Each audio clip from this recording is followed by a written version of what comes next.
Positivity is not about trying to remain so docile that you don't allow yourself to speak up for yourself, that you don't allow yourself to stand up for others, that you don't allow yourself to engage in a situation, topic, or something that might be uncomfortable, but you have the resolve to fix it, but you sit back and you say nothing, and then what? What happens then?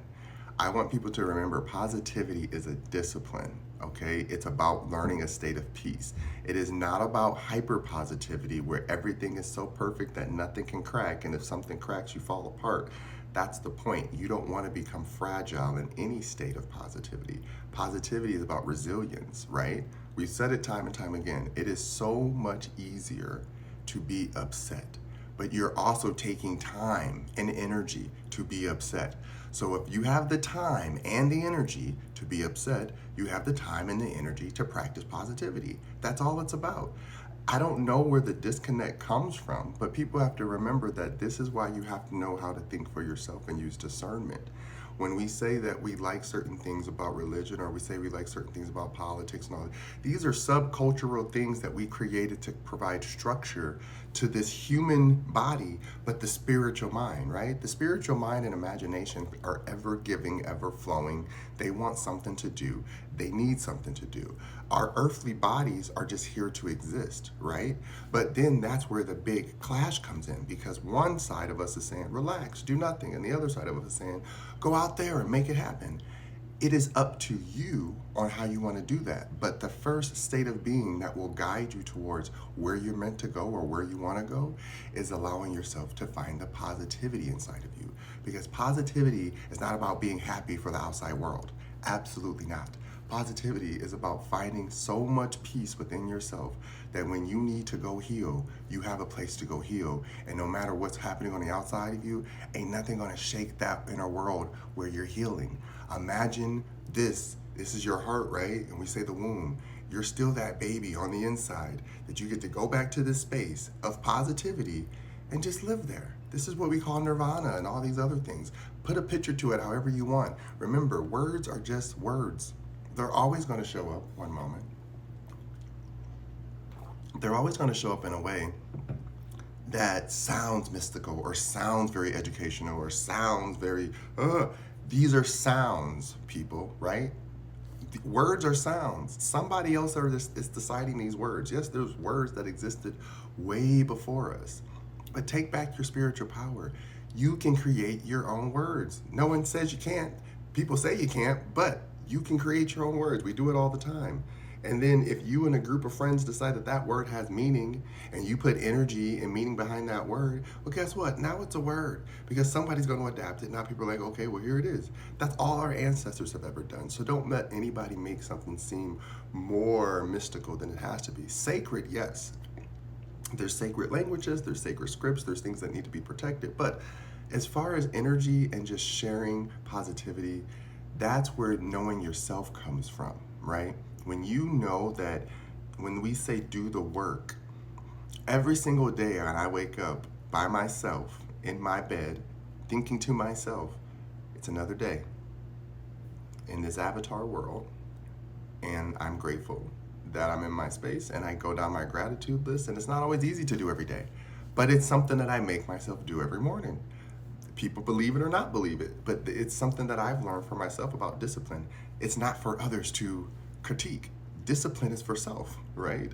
Don't go out there and try to do a bunch of things to just be showboaty. Do it because you understand why you're doing it, right? Don't just go hop in a boat and go sailing across the ocean if you don't know why, because if you've never been out into the ocean, there's a lot to know about it. You might want to do a little research first, right? Understand the type of boat you need to take, what type of direction and weather. All these things are the same for peace. How do you navigate your inner peace? How do you get back to peace? It doesn't matter what someone else said, what someone else did. How do you get back to your inner peace, which is no matter what's happening right now, I will find a way out. The universe, spirit, God, what you believe in will guide me out. That is what we say, tap into your source energy. Source energy is the unknown, but we know that it's flow. And as long as you know whatever flow that is, it's always going to take you where you got to go. That's all you have to identify God as, flow. If you block off spirit energy, block off emotions, block off sensory, it's not about the body anymore. You're also blocking off soul consciousness. You're blocking off your spirit consciousness. The more boundaries you put between yourself, the less you're going to hear your voice. Now, I'm not trying to make this sound controversial or anything, but there's people out there who don't like thinking. That's okay. You don't have to. But just be able to be open enough to understand that there are people who do think a lot and they're able to see things in many different ways because of that. But the more you think, the more voices and energies come in that you have to learn how to decipher from your own. We are antenna. The body is an antenna. Whatever you receive came from somewhere. I know we want to believe that we're so smart. Like, I'm so smart. I sat down and I read all this stuff and I studied all this stuff and I did it. I made this happen. That's ego. That's distorted ego. There's nothing wrong with having ego. Like, wow, I accomplished that. That was great. But I accomplished that because I have eyes that I can see to function properly and healthily, to let me read those words, to receive that message, to make an energetic electric synapse, whatever, back to the brain, to then use this energy and power that's already been here when you were given. When you were born, it was the heart and the brain. Those things came first. At least that's my belief. And they're both snapping and communicating together, and everything else just grew out. We don't control that. Me as a human, I'm not waking up to say control this. Turn on body. Like, the body is always doing its thing. So there are spiritual elements to everything to recognize, like, wow, that is a positive thing. That's why I tell people, I don't care what size you choose to be, but know what you're putting in your body, know your health. That's it. Just know what you're doing. It's not about, I don't ever want to shame people about food and stuff, but I went through a lot of my life allowing people to tell me what type of body to have, right? And that made me shame myself because I thought, well, what's wrong with my body? And why is everybody telling me? And then that's how we go look in the mirror and we start picking at ourselves and start pulling things apart. And then you start feeling shame around food. And then it doesn't make sense. So I had to find my spiritual connection and peace to food. I had to find my spiritual connection and peace with money and foundation and all these things that I had it when I was younger or not had it is beyond the point. Whatever state of being you're at now is your opportunity to get back to that state of being by finding your inner peace. Peace and joy are about learning to be open to receiving something that's unexpected, right? Positivity is that cup that's waiting for those things to be poured into.